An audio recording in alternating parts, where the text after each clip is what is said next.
ఈరోజు మహనీయులు కాన్సీరామ్ గారి 91వ జయంతి సందర్భంగా అనంతపురం నగరంలో మరి బహుజనులంతా ఒక పండగ వాతావరణంగా ఏర్పాటు చేసుకొని ఈరోజు ఆయనకి పూలమాలతో సమర్పించి మరి కాన్సీరామయ్య గారు చరిత్ర ఈ దేశ ప్రజలకు ఈ రాష్ట్ర ప్రజలకు తెలియజేయడానికే ఆంధ్రప్రదేశ్లో ఒక బీసీ సమన్వయ కమిటీ అనేది ఏర్పాటు చేయడం జరిగినది. మరి ఈ దేశంలో బహుజనులకు రాజ్యాధికారం కావాలని మొట్టమొదట కలలు కనిన వ్యక్తి ఎవరైనా ఉన్నారంటే ఆనాడు అంబేద్కర్ ఆశయాన్ని, అంబేద్కర్ ఆలోచన విధానాన్ని అలవర్చుకొని మరి కాన్సీరామయ్య గారు ఆ దశగా ప్రయాణం చేస్తూ మరి ఉత్తరప్రదేశ్లో ఎప్పుడైతే ఒక రాజ్యాధికారాన్ని చేజిక్కించుకున్నాడో ఈ దేశంలో ఉండే అగ్రకుల నాయకత్వం అంతా ఉలిక్కి పడేటట్లా చేసినది. ఎందుకంటే బహుజనులకు రాజ్యాధికారం వస్తే ఈ దేశంలో అగ్రకుల నాయకత్వము కుప్పకూలిపోతుందని చెప్పి 1989 నుంచే ఎన్నో జాగ్రత్తలు తీసుకుంటున్నారు ఈ దేశంలో అగ్రకుల రాజకీయ నాయకత్వం. ఎన్ని జాగ్రత్తలు తీసుకున్నా బహుజన సమాజ్ పార్టీ ఒక సాపు కింద నీరులా ప్రయాణం చేస్తూ బహుజన సమాజ్ పార్టీ వ్యవస్థాపకుడు, బహుజనుల కోసం ఎంతో పోరాటం చేసినవాడు మాన్యశ్రీ కాన్సీరామయ్య గారు పుట్టినరోజు, 91వ పుట్టినరోజు. ఈ సందర్భంగా ఆ మహానుభావుని ఒకసారి మనం జ్ఞాపకం చేసుకుంటూ ఆయన చేసిన సేవలను మనమందరం గుర్తుంచుకోవాల్సిన అవసరం ఉంది.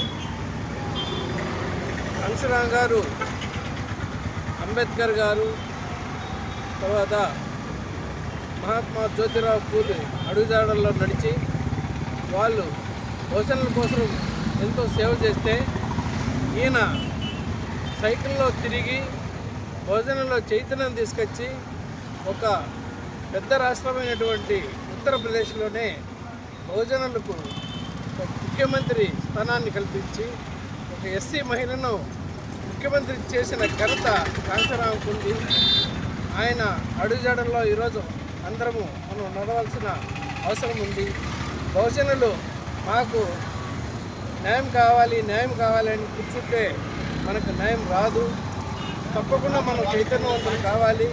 బహుజనులందరూ కూడా ఐక్యంగా అయి రాజ్యాధికారుల కోసం రాకులాడాలని ఈ సందర్భంగా నేను తెలియజేస్తున్నాను. మామిడి కాన్సీరామ్ గారి 91వ జయంతి. కాన్సీరామ్ గారు పంజాబ్ రాష్ట్రంలో కవాస్పూర్ అనేటువంటి గ్రామంలో 1934 మార్చి 15న జన్మించడం జరిగింది. ఆయన యువకుడిగా ఉన్నప్పుడే డిగ్రీ పూర్తి చేసి పూణేలో సైనిక మందుగుండు సామాగ్రి తయారు చేసేటువంటి ఒక సంస్థలో DRDO అనేటువంటి సంస్థలో సైంటిస్ట్గా పనిచేయడం జరిగింది. ఆ సైంటిస్ట్గా పనిచేసే క్రమంలో అక్కడ ఉన్న 4వ తరగతి ఉద్యోగుల్ని ఆ కంపెనీ తొలగించినప్పుడు వాళ్ళ కోసం పోరాటం చేయడంలో డాక్టర్ బాబాసాహెబ్ అంబేద్కర్ గారి గురించి తెలుసుకోవడం జరిగింది.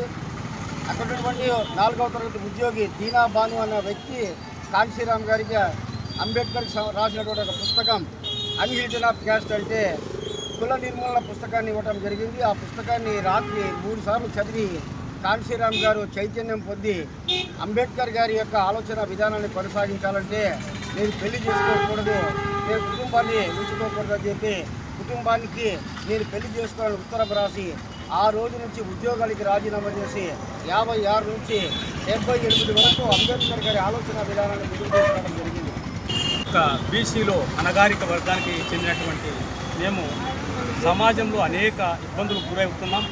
ఇలాంటి వారికి ఈరోజు ఆదర్శవంతమైనటువంటి నాయకులు ఎవరైనా ఉన్నారంటే మరి ఒక బడుగు బలహీన వర్గాల తరఫున భారతదేశంలోనే అతిపెద్ద రాష్ట్రమైనటువంటి ఉత్తరప్రదేశ్లో అధికారాన్ని సాధించి ఒక దళిత మహిళని ముఖ్యమంత్రిని చేసినటువంటి ఒక ఆశయ సాధకుడు అంబేద్కర్ మరి ఈరోజు పూలే యొక్క ఆశయాలను కొనసాగించినటువంటి కాన్సీరామ్ గారి యొక్క 91వ జయంతి రోజు మరి ఆయన చేసినటువంటి ఆ యొక్క గొప్ప పనులను మనము స్మరించుకొని ఆయన ఆశయాలను కొనసాగించేందుకు ఈరోజు యూత్ అంతా కూడా ముందుకు నడవాలా.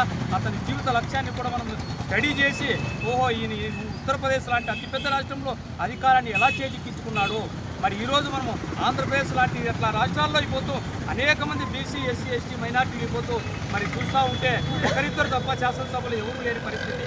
అగ్రవర్ణాల వాళ్ళు 80% ఇప్పుడు అసెంబ్లీలో కానీ చట్టసభల్లో కానీ అధికారాన్ని కానీ అనుభవిస్తున్నటువంటి వీరందరికీ కూడా మనం ఆ యొక్క ఏదైతే అధికారాన్ని సాధించాలంటే తప్పకుండా కూడా మనం బడుగు బలహీన వర్గాలు ఎస్సీ ఎస్టీ మైనార్టీలంతా కూడా ఐక్యమై కాంచీరామ్ యొక్క ఆశయ సాధనలో ముందుకు పోయి భవిష్యత్తులో మరి రాజ్యాధికార సాధన కోసం మరి చెయ్యి కలిపి ముందుకు సాగాలని ఆయన ఆశయాలు కొనసాగించేందుకు యువత అంతా కూడా నడుము బిగించాలని చెప్పేసి కూడా ఆయన జయంతి రోజున